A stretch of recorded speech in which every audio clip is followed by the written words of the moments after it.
Yes, Han Kang! Hey book buddies, I'm Eric from Lonesome Reader. It is another book prize video. Yes, it is the season. All our Christmases are coming at once. The long list for the Man Booker International Prize has been announced and I'm really eager to read some of the books on it. Now I've only read Han Kang's The White Book, translated by Deborah Smith, so I'm gonna admit right off the bat, like I'm not an expert in fiction and translation or the prize or these books, and I'm stating that right off because last year I experienced a bit of a backlash when I was invited to the shortlist announcement for the Man Booker International Prize, and a photo was taken of me holding the shortlisted books, and I tweeted this photo saying, here's the shortlist, we should all read more books in translation. That's it, that's all I tweeted. Now there are a group of book bloggers, and I won't name any names, but who follow this prize and shadow this prize and read all the books and debate all the books, and that's great. It's really interesting to see all of their reactions, but they responded to my tweets, and one in particular was totally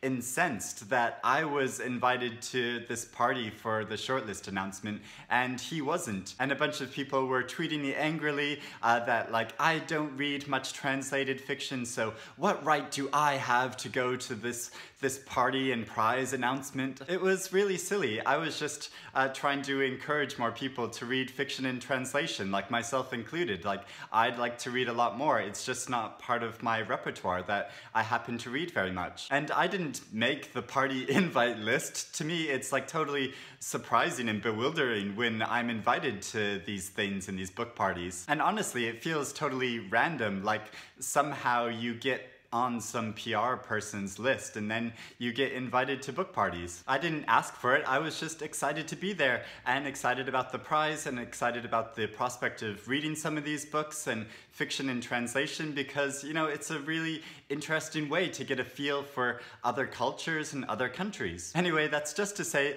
I'm not an expert in fiction and translation, and yes, last year I only read 2 books on the short list. This year I'm hoping to read more on the list, but I'm also trying to read the long list for the Women's Prize for Fiction. I'm just a greedy goose when it comes to books, I guess. So this year I have only read The White Book by Han Kang, and no one will be that surprised to see this book on that list because after all, Han Kang won the first proper Man Booker International Prize a few years ago when they had it in its like current form. But The White Book is totally different from The Vegetarian. It's a very personal book about the death of the author's sister when her sister was still only an infant, but how her absence is still palpably felt in her family. It's strange how there are these losses in family life amongst relatives who we never knew, who might have only been infants when they died, yet there's still like this gap in the family. And I really understand this and felt like I really related to this book in a way because my mother was born a twin, but her twin died right after birth.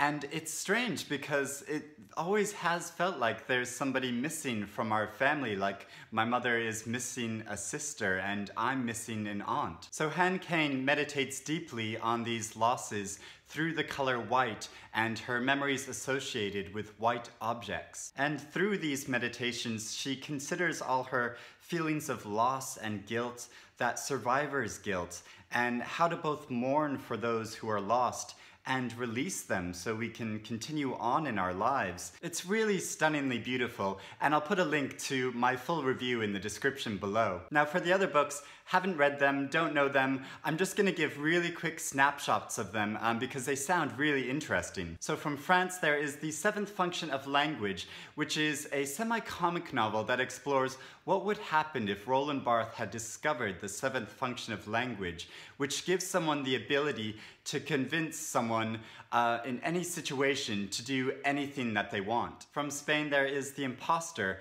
about a man who claims to be a survivor from a Nazi concentration camp and who accepts many honors by the fact of being a survivor, but it turns out that he is lying. From France there is Vernon's Subutex 1, and I think this is about a man living in Paris and running a music shop, and he ends up having the last video footage ever taken of a very famous musician right before they died. From Germany, there is Go Wind Gone. This is a novel that humanizes the refugee crisis by showing the story of a retired professor who starts to interview the African refugees who live in his neighborhood. From Argentina, there is Die, My Love, a wild novel about a woman on the verge of madness that explores the destabilizing effects of passion and its absence. From Hungary, there is The World Goes On, which is a very literary novel about a narrator who tells 11 tales about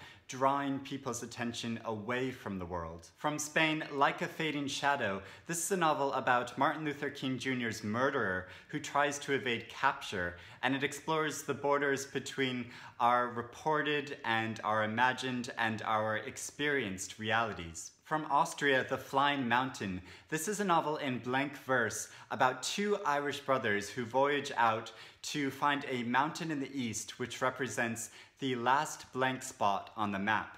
Only one brother returns. From Iraq, Frankenstein in Baghdad.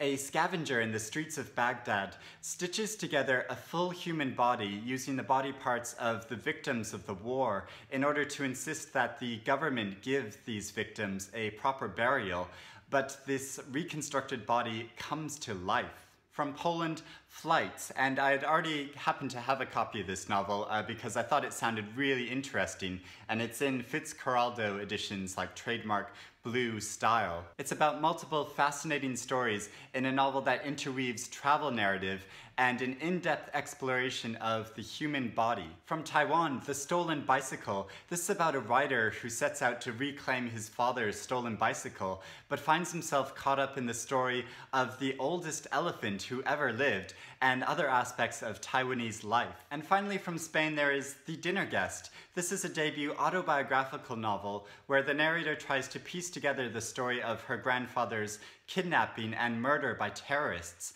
and it reflects on the personal impact of private pain and public tragedy. So those are all the books on the long list, and they sound really interesting, and so in a way, I'm almost more excited about this long list than I am about the long list for the Women's Prize for Fiction, just because I wasn't familiar with so many of these books, and reading about them, they sound really unique. So I definitely want to try to read some of them, starting probably with Frankenstein in Baghdad, only because I'm currently reading Mary Shelley's Frankenstein for the first time, and so it seems appropriate that I read a book that's obviously inspired by that. But I'm also really intrigued to read Jenny Erpenbeck's book, Go Wind Gone, just because I've heard so much about this writer in the past, and she sounds really compelling. But I also really want to read Flights. Like I said before, I just read about this book, and something about it just sort of grabbed me and made me really want to read it. So let me know what you think in the comments below. Are you intrigued to read any of these books, and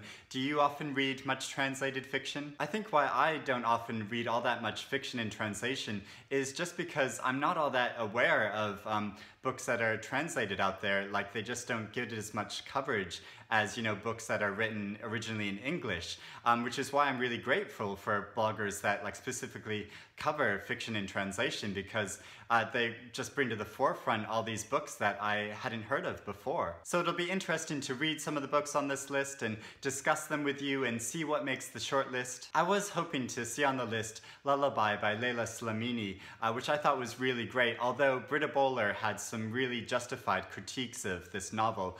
And I was also hoping to see Such Small Hands by Andreas Barba, which was one of my favorite novels that I read last year. And so those are some novels in translation that I have read, but I am hoping to read more. So let me know what you think in the comments below, and I'll chat to you again soon. Thanks for watching, everyone. Happy reading!